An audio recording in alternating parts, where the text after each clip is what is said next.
হিংসুক মানুষের আবিষ্কৃত শ্রেষ্ঠ যন্ত্রের নাম ষড়যন্ত্র। আপনি উঠতে চাইলে পেছনে টেনে ধরবে, বড় কিছু করলে সমালোচনা করবে, আপনি স্বপ্ন দেখলে তারা আপনাকে হতাশ করবে। এত সব কিছুর মাঝেও আপনাকে বেঁচে থাকতে হবে, টিকে থাকতে হবে, স্বপ্ন পূরণ করতে হবে। কারণ মানুষ অন্যের হাঁটুর জোরে হাঁটে না, সে নিজের পায়ে ভর করেই দৌড়ায়। আল্লাহ আপনাকে একটা খোলা মাঠ দিল। এখন সেই মাঠে যদি অল্প খনন করেন তবে আপনি একটা গর্ত করতে পারবেন, তাই না? আর একটু বেশি খনন করলে একটা পুকুর হবে, আরও বেশি খনন করলে বিশাল দিঘি হয়ে যাবে। আপনি যা খুশি তাই করতে পারবেন।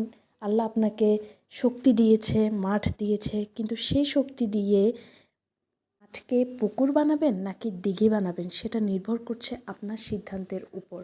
আপনাকে তো মানুষ অনেক কিছুই বলবে, এখন আপনি কি সেই অনেক কিছু চিন্তা করে করে করে করে নিজেকে শেষ করে দিবেন?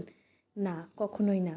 আপনি উঠে দাঁড়ান, নিজেকে একটা জায়গায় দাঁড় করান, নিজের স্বপ্নগুলোকে পূরণ করুন। এটাই হচ্ছে মানুষের জীবনের লক্ষ্য থাকা উচিত।